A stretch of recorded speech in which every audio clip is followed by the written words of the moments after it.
A glance that changed everything. The morning air felt crisp as Caleb Turner walked through the busy terminal, his suitcase rolling smoothly behind him.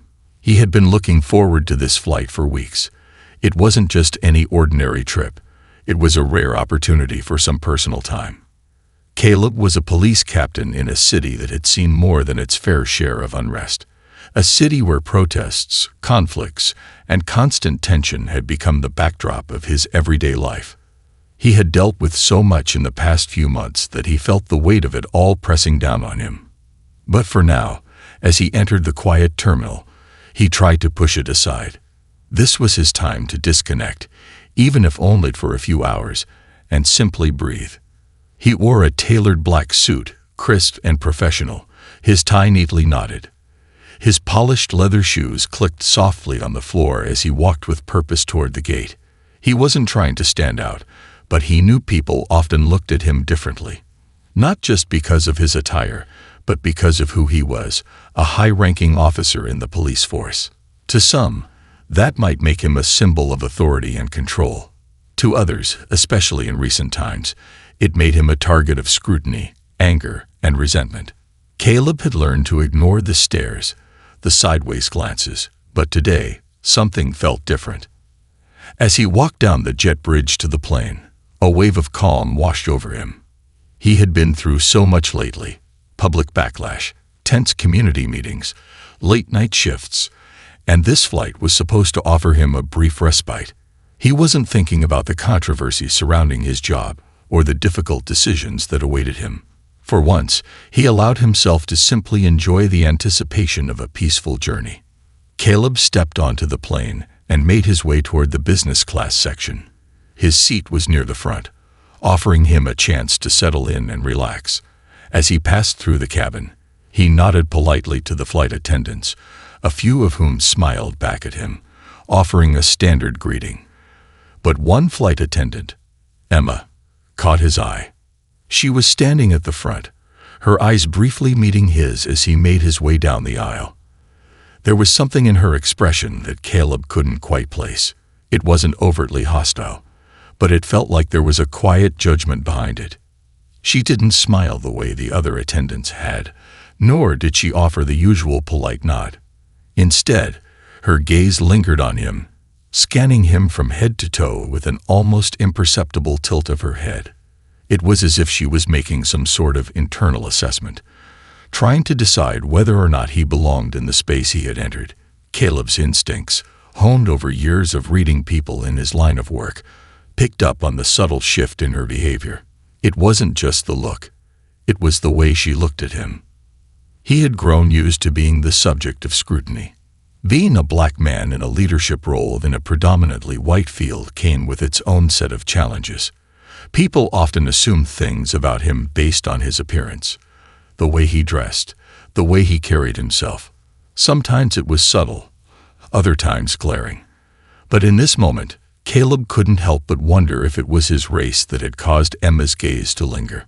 Was that why she seemed uncertain, even wary? Shaking off the uneasy feeling, Caleb took his seat. He had been traveling long enough to know how to make the best of any situation, so he settled into his plush seat with a sigh. He had earned this seat after all. He had paid for it with his hard-earned money, just like any other passenger. It was supposed to be a quiet, uneventful flight. But as he arranged his things and prepared for the journey, a subtle discomfort gnawed at him. Minutes passed. The plane filled up with the usual hum of pre-flight chatter, the soft clinking of trays, the sound of overhead compartments closing. Caleb opened his book, trying to focus on the text in front of him. But the nagging sense that something wasn't right wouldn't go away. Out of the corner of his eye, he saw Emma approaching him. She was walking down the aisle with a purposeful stride, her face set in a neutral expression. She stopped beside him, her gaze slightly colder than before, as if she had made up her mind about something. "Excuse me, sir," she said, her voice lacking the warmth that was typically offered to business-class passengers. "Are you sure you're in the right section? Can I see your boarding pass?" Caleb's first reaction was confusion. Was this a mistake? Surely she knew he was in the right seat. His boarding pass had been checked before boarding. But as he glanced around the cabin, he realized that something felt off. He had noticed the subtle shift in her demeanor, but now it was clear. She wasn't simply doing her job. There was an edge to her voice, a suspicion that wasn't present when she had greeted other passengers. "Excuse me," Caleb asked, his brow furrowing. He sat up straighter in his seat, but his voice remained calm, measured. "I've already shown my boarding pass. I'm in the right seat." Emma hesitated for a moment, her fingers lightly brushing the edge of his armrest, before responding. "Just a moment, sir. I'll be right back." She turned and walked toward the front of the plane, her steps quick and deliberate. Caleb leaned back in his seat, his calm exterior belying the whirlwind of thoughts racing through his mind. Was it really just a mistake? Or had something else triggered this behavior? His mind wandered back to the look she had given him earlier. Had she assumed that he didn't belong there? That someone who looked like him couldn't possibly afford a seat in business class? The minutes dragged on, and Caleb could feel the tension building in the air. He had been calm up until this point, but the more he thought about it, the more his frustration began to bubble to the surface. He had faced his fair share of discrimination, had dealt with prejudice in ways both subtle and overt, but this felt different. It wasn't just about the ticket. It was about something far more troubling. He was being judged before he even had the chance to explain himself. When Emma returned, she was no longer alone. A supervisor walked beside her, his eyes scanning Caleb with the same skepticism. The two exchanged a quiet conversation before the supervisor turned to Caleb with a stiff smile. "Sir, I'm afraid there's been some confusion," the supervisor said, his voice strained and polite. "Can you please follow us to the front of the plane? We just need to verify something." Caleb's stomach tightened. He had heard these words before. Justifications for an action that had nothing to do with protocol and everything to do with assumptions. His mind raced. Was this really happening? Was he being singled out simply because of the color of his skin? The thought made his blood run cold. He had faced the weight of expectations for his entire life. He had fought hard to prove his worth, to show that he was deserving of respect and recognition. But this moment, the way he was being treated, the way he was being questioned, felt like a slap in the face. He wasn't a criminal, and yet, here he was, being treated like one. The supervisor's words hung in the air, thick with an unspoken tension. Caleb's eyes narrowed as he slowly stood from his seat, the weight of the moment settling heavily on his shoulders. He didn't know how this would play out, but he knew one thing for sure: something needed to be done. He wasn't going to back down this time. "Is there a problem?" he asked again, his voice now steady but firm, his posture unyielding. The supervisor's voice faltered for a moment, but he quickly recovered. "No problem, sir. Just follow us. Please." The entire plane seemed to hold its breath, and as Caleb made his way to the front, he knew that whatever happened next would change everything. The first mistake. Caleb's footsteps were measured as he walked down the aisle, his eyes fixed ahead, focused on what lay before him. He had been a police captain for over a decade, working tirelessly to serve and protect in a city where law and order were constantly challenged. He had faced worse situations, dangerous standoffs, violent confrontations, heated protests. But this felt like something different, something more insidious, something that made his blood boil even before he fully understood why. As he passed the rows of curious passengers, he felt the weight of their eyes on him, their silent questions and judgments lingering in the air. But none of them spoke a word. It was as though the entire cabin was watching the unfolding drama, waiting for someone to make a move. The tension in the air thickened as Caleb reached the front of the plane. Emma, the air hostess, was standing there with her supervisor, a tall man with graying hair and a stern face. He looked calm, but Caleb could sense the underlying discomfort in his posture, the way his eyes darted around as if unsure of how to proceed. It was almost as if the two of them were caught in a lie, unable to admit the full extent of their actions. Caleb stood silently before them, his jaw clenched, his arms at his sides, as they exchanged a few low murmurs. He could hear bits of their conversation, fragments of words like boarding pass, confusion, and verify. But none of it made sense. The supervisor stepped forward, his gaze now fixed on Caleb, who stood tall, unflinching. "I'm afraid there's been a misunderstanding," the man said, his voice strained. "We need to ask you to come with us for just a moment. There's a procedure we need to follow. It will only take a minute." Caleb felt a knot tighten in his chest. A procedure. He had already followed the procedure. His boarding pass had been checked twice, and he had been cleared to board without issue. But this felt different. It wasn't a simple mistake. It was something deeper, something uncomfortable. Caleb had been in law enforcement long enough to understand when something was wrong. This wasn't just about the boarding pass. No, this was about perception. It was about something that couldn't be explained away with a simple apology or a polite exchange. He glanced at Emma, who stood with her arms folded in front of her, her eyes now averted from his.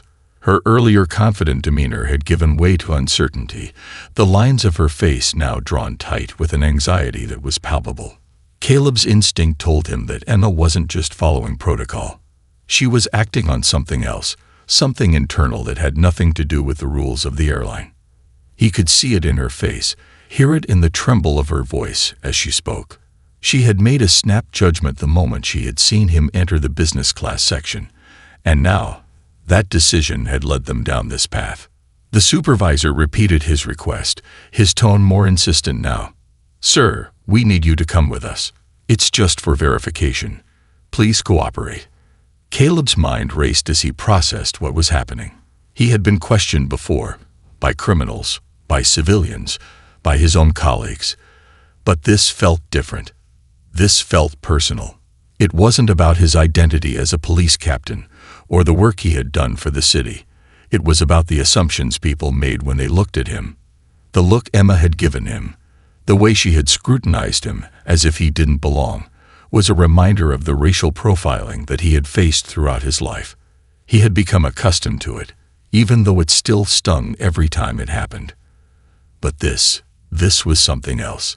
He wasn't just being judged. He was being singled out for something he had no control over. He took a deep breath, steadying himself. He had been trained to stay calm in the face of pressure, to make rational decisions even when emotions ran high. But he was only human, and there were moments when even he couldn't suppress the frustration that simmered beneath the surface. This was one of those moments. "No," Caleb said firmly, his voice cold but resolute. "I'm not going anywhere unless you give me a legitimate reason." The supervisor looked momentarily taken aback. He wasn't used to being challenged, not in his experience as a supervisor. But Caleb wasn't going to back down. He wasn't just a man sitting in business class. He was a man who had dedicated his life to upholding the law, a man who had fought for equality, a man who had seen the worst of humanity and still managed to believe in the good. And yet here he was, being treated as if he were a criminal simply because of the way he looked. The tension in the cabin was now almost suffocating. The murmurs of the passengers had died down, and all that could be heard was the soft hum of the plane's engines. Every eye in the cabin seemed to be fixed on the exchange between Caleb and the airline staff, waiting for something to break. Caleb could feel the weight of their gaze on him, could sense the quiet judgment from every passenger. It was as if they, too, were waiting for him to comply, to follow the orders of the flight attendants without question. But Caleb wasn't going to be another person who just accepted injustice because it was easier to do so. He stood his ground, his eyes locked on the supervisor, his posture unyielding. "I've paid for this seat. I'm not moving unless you can give me a reason. You don't get to treat me like this, not without an explanation." The supervisor hesitated, clearly uncomfortable with the confrontation. He glanced at Emma, who was standing nearby, her eyes darting nervously between Caleb and the supervisor. It was clear that she hadn't anticipated this reaction. She had expected him to comply, to walk quietly to the front of the plane without a question. But Caleb wasn't just any passenger. He wasn't someone who would allow his rights to be trampled upon without fighting back. Emma, her voice barely audible, spoke up. "Sir, please, it's just a misunderstanding. We just need to verify." "No," Caleb interrupted sharply. "It's not a misunderstanding. This is about something else. This is about how you've decided to treat me differently from every other person on this plane. This is about you assuming I don't belong here." The words hung in the air, and for a moment, Emma looked like she might say something more. But she didn't. She simply stood there, her lips pressed together, her eyes avoiding his. The supervisor, unable to come up with a legitimate reason for his actions, took a step back. "We're just following procedure," he muttered under his breath, more to himself than to Caleb. Caleb's eyes didn't leave his. "Your procedure is flawed," he said, his voice low but steady. "It's based on assumptions, on bias, and that's not something I'm going to stand for." As the minutes passed, the tension continued to rise. Caleb could feel it in his chest, the burning frustration that had been building since the moment he had walked onto the plane. But he wasn't going to let it overwhelm him. He wasn't going to give them the satisfaction of seeing him back down. Then, without warning, the supervisor motioned for Emma to step aside. He turned to Caleb, his face flushed with embarrassment. "Fine," he said, his voice barely above a whisper. "You're right. We've made a mistake. You're free to go." But Caleb didn't move. He didn't accept the apology.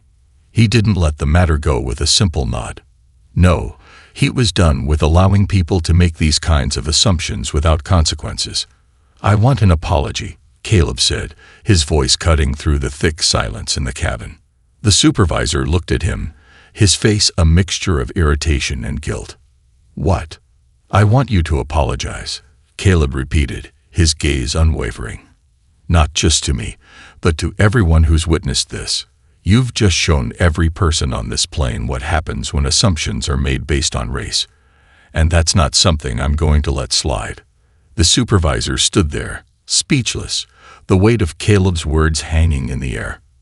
Emma, who had been quiet up until now, finally spoke. "I'm sorry," she said, her voice barely audible. "I didn't mean to. I didn't think." Caleb held up a hand, stopping her before she could finish. "You didn't think. That's the problem. People don't think when they make assumptions. They just act. And that's what's dangerous." With that, Caleb turned back to his seat, his heart pounding in his chest, his mind still racing from the encounter. The cabin was silent once again, but Caleb knew that the moment had left a lasting impact on everyone who had witnessed it. What happened next, however, was beyond his control. But he wasn't about to back down. He had made his point, and now it was time for the world to see the consequences of unchecked bias. The slap that changed everything. The plane seemed to hold its breath.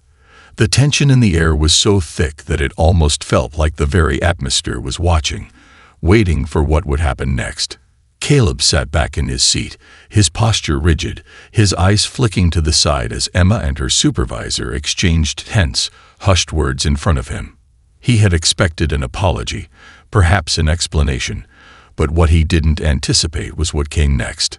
Seconds stretched into what felt like minutes as the supervisor stammered, his words not fully forming, as if he was grappling with his own inner conflict. Caleb could feel the eyes of the passengers on him now, every single one of them witnessing the unfolding drama.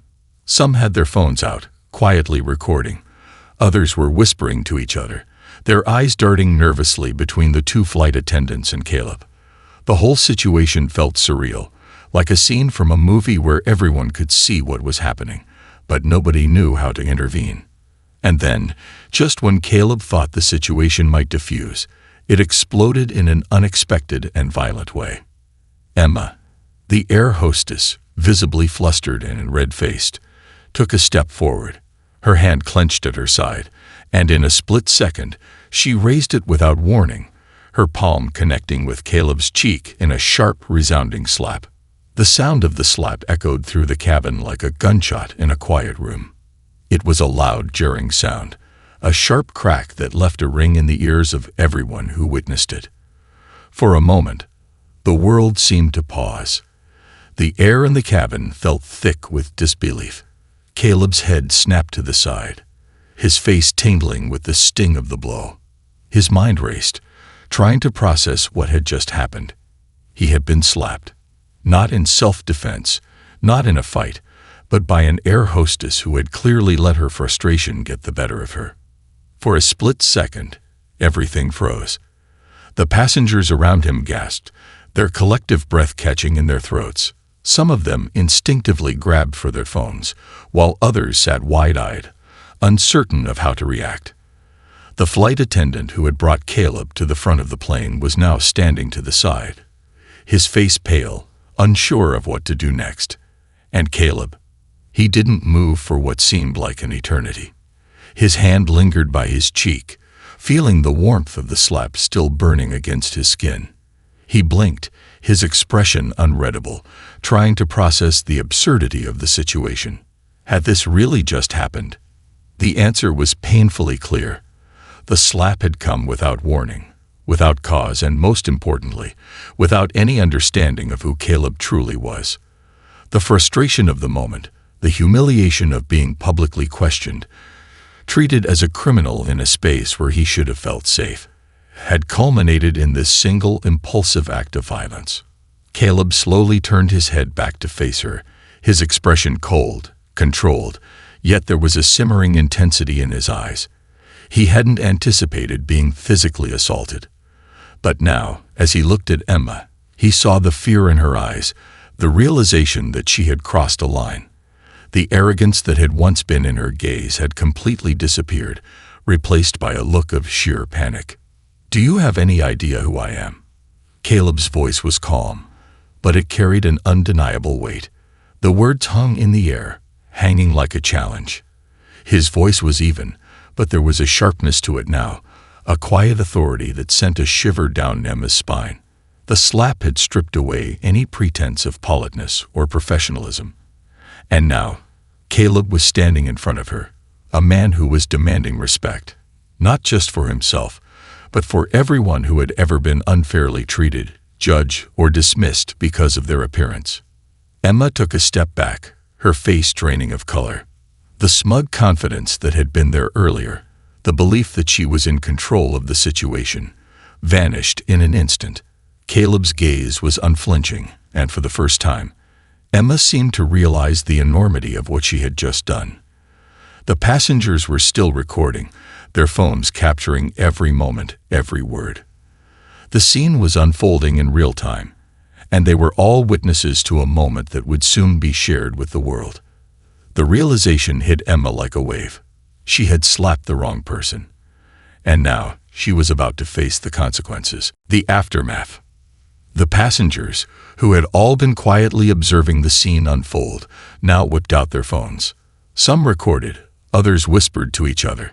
The tension in the air grew thicker as Caleb stood, his back straight, his eyes scanning the faces around him. He knew the cameras would soon turn him into a viral sensation. But that wasn't his concern. His concern was what had just happened. He had been slapped, not by some random person, but by an air hostess, a woman who had judged him based solely on his appearance. The silence in the cabin stretched out, broken only by the whispers and the hum of the airplane. Caleb handed his badge to the supervisor. "Call the police," he said, his voice cold but controlled. "Let's see what they have to say about this." Security arrived soon after, and to everyone's surprise, it wasn't Caleb being escorted off the plane. It was Emma, her face pale with fear and shame as she was led away, the murmurs of the passengers echoing in her wake. Caleb took a moment to adjust his jacket, then turned to face the passengers, who were still recording, still watching. This wasn't just about one incident on a plane. This was about the larger issue, the systemic racism, the profiling, and the assumption that people of color didn't belong in certain spaces. Reflection and repercussions. The flight was delayed for a while, but when it finally took off, Caleb sat back in his seat, staring out the window. He was no longer just a police captain. He was a symbol of something much bigger, of a world that still hadn't learned to see people for who they truly were. but rather for the assumptions they placed on them. As the plane soared into the sky, Caleb knew that what had happened on that plane would not be forgotten. People would talk about it. The viral video would spread like wildfire, and the world would see the consequences of an unjust system that allowed racial profiling to persist unchecked. A call for change. The incident sparked an outcry. The airline issued a statement offering apologies, but the public wasn't satisfied. Caleb knew that apologies weren't enough. Change had to come from within the system itself. He continued to speak out, using his platform to highlight the dangers of racial profiling and to demand accountability. But what of Emma? What would her life be like after this? Caleb didn't want her to be a scapegoat. He didn't want her to be just another example of someone who had made a mistake and paid the price. He wanted society to ask the bigger questions. Why was this even happening in the first place? As the weeks passed, the incident became a symbol of the broader issues that plagued society, a reminder that even those who fought against injustice were not immune to it. And Caleb, though calm on the surface, knew that this was just the beginning. The conversation had started, and now it was time for everyone to listen.